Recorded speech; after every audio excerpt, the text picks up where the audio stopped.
Pernah dengar istilah sensitive period?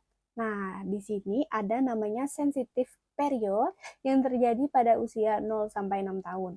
Jadi ini berada di puncak performa golden age anak. Jadi kita harus mengembangkan skill anak ya. Nah, ini kesempatan orang tua dalam memenuhi sensitive periodnya sebagai shortcut untuk mengembangkan skill mereka.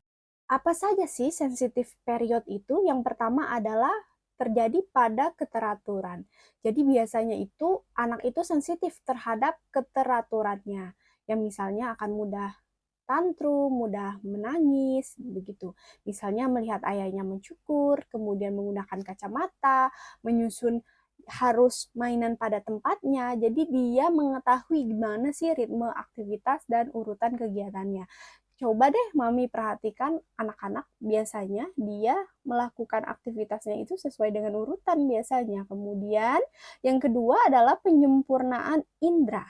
Tanda anak berusaha untuk diberikan stimulasi pada anak. Misalnya memasukkan benda dalam mulut, mengepakkan air, kemudian sering memukul sesuatu. Jadi kalau misalnya Mami melihat anaknya suka memukul, itulah salah satu perkembangan anak. Begitu. Jadi bukan anak itu nakal ya. Kemudian dia terjadi pada benda-benda kecil. Jadi dia, anak-anak itu suka memperhatikan detail hal yang kecil. Misalnya dia mengumpulkan kerikil. Nah, jadi dia itu fokus ya. Nah, untuk fokus itu mari kita optimalkan sebagai orang tua dalam belajar akademik.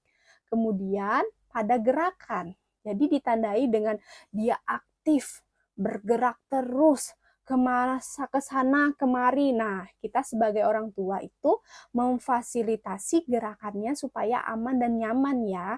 Karena untuk melakukan kegiatan itu harus tidak merugikan lingkungan dan orang-orang di sekitar. Jadi, jika misalnya tidak terpenuhi, biasanya anak mudah tantrum ya dan sulit konsentrasi. Jadi, kita sebagai orang tua menyediakan fasilitas kegiatannya. Kegiatannya juga simpel kok, seperti melakukan aktivitas seperti motorik kasar begitu. Kemudian next-nya itu pada bahasa.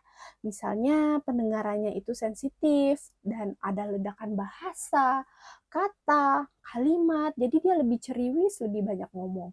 Nah, itu salah satu bagian perkembangan anak. Selanjutnya, perkembangan anak itu melalui aspek sosial. Dia mulai bersosialisasi dengan teman-temannya.